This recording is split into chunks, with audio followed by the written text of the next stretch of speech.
I have eaten the same $22 turkey wrap in Atlanta, Denver, and Newark, and I used to think that was just bad luck.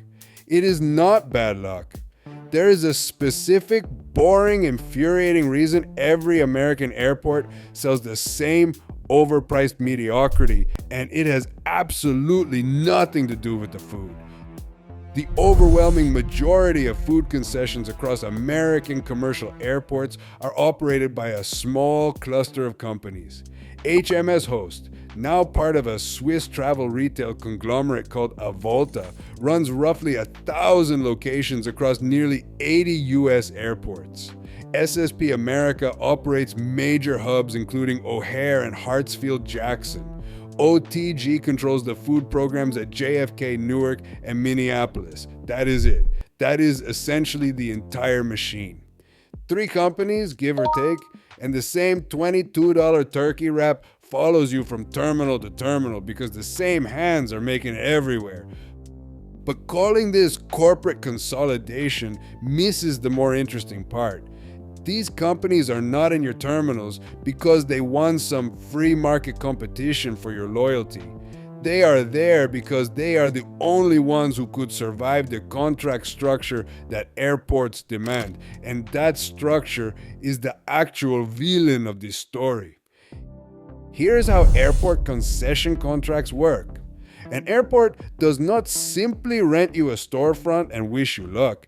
It demands what the industry calls a minimum annual guarantee, a MAG, which is a fixed payment you owe the airport every single year, regardless of how much you actually sell.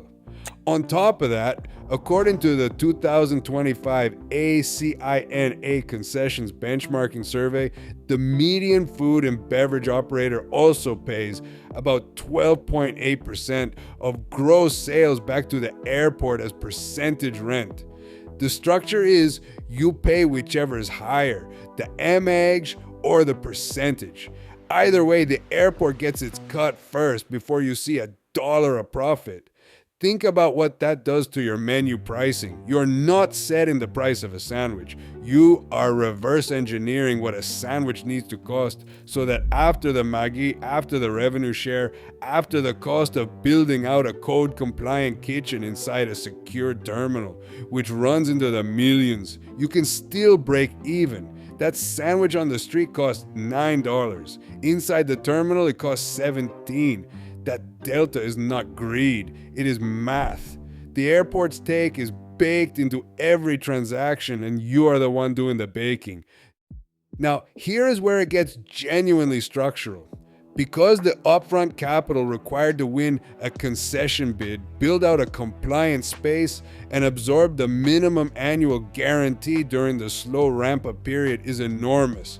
The bidding process itself filters out every small operator before the doors even open. An independent local restaurant, the kind of place you'd actually want to eat, cannot write that check. It cannot absorb a bad quarter while the minimum annual guarantee keeps running, so it never enters the bid.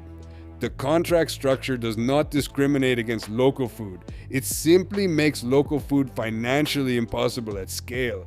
And the result is that the same three operators keep winning the same contracts at the same airports, filling them with the same national brands that can guarantee the volume needed to survive the math.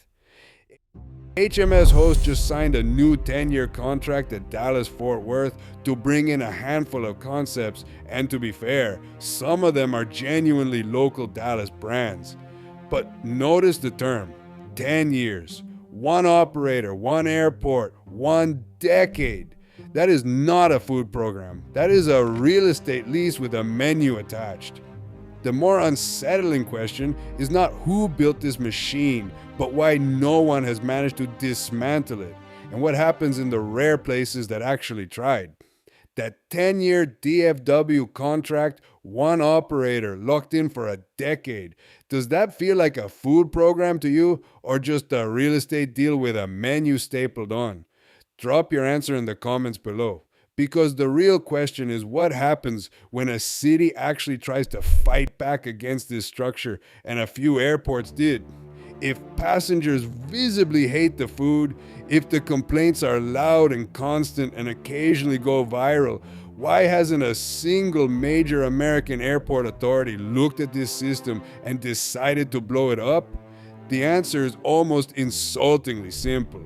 Airports are not in the food business. They are in the real estate business. The concession revenue, your $17 sandwich, your $21 noodle cup, your $19 beer that nobody ordered on purpose, funds terminal operations, gate expansions, and the debt service on whatever bond the airport authority floated to build a new international wing. A better food experience that charges you less money is a worse airport balance sheet. The incentive to fix it does not exist because from the airport's perspective, it is not broken. Layer on top of that the contract timelines. Even if an airport authority woke up tomorrow with genuine political will to overhaul its food program, the existing operators are legally locked in. Concession contracts in American airports typically run 5 to 10 years. The airport doesn't get to renegotiate the menu mid-lease any more than a landlord gets to redecorate your apartment. The machine self-perpetuates, not because anyone is actively defending it, but because the contracts make change structurally impossible until the term expires, and by the time it does, the same 3 operators are the only ones capable of surviving the next bid cycle.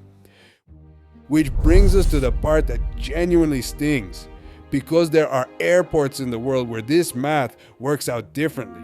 Singapore's Changi won the 2025 Skytrax Award for the world's best airport dining, ahead of Tokyo Haneda and Rome Fiumicino. The gap between what you can eat there and what you can eat in an American terminal is not subtle. A $10 authentic local meal versus a $21 Asian-inspired noodle cup. That gap is not a gap in culinary ambition, it is a gap in contract philosophy. Tokyo Haneda, which ranks second for airport dining, features an array of sushi bars, ramen shops, and tempura restaurants that rival those found in Tokyo's best neighborhoods. Inside a terminal, before your flight, for a price that doesn't require a moment of quiet grief. Here is the honest disclaimer though, because I'm not going to pretend the comparison is clean. Changi is operated by a government-linked entity. Haneda is deeply integrated with Japanese public infrastructure. The concession philosophies that produce better food at those airports exist inside ownership structures and subsidy frameworks that American airports, mostly run by city or regional authorities operating under very different fiscal constraints, cannot simply copy. Just do what Singapore does is not a policy, it is a wish. But a small number of American airports have started pushing back within the system they actually have.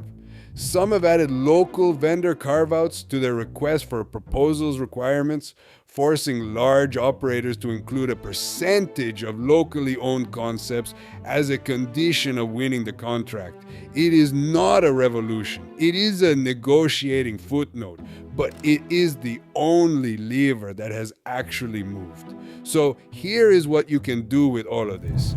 Eat before security. That is the only genuine arbitrage available to you, and it will always be true. If you're curious whether your airport has made any local food commitments, that information is usually buried in the airport authority's annual concession report, which is public, boring, and occasionally surprising. And the next time you hand over $19 for something that should cost $8, know that you are not the victim of a bad restaurant. You are the revenue line in a real estate model. The machine behind American airport food is not broken. It is working exactly as designed. It is just designed for the airport, not for you. And now that you can see the whole structure, the overpriced turkey wrap stops being a mystery and starts being a receipt. Subscribe if you want to keep seeing the machine behind the experience, and next we're taking apart why airline seats keep shrinking even as planes get bigger.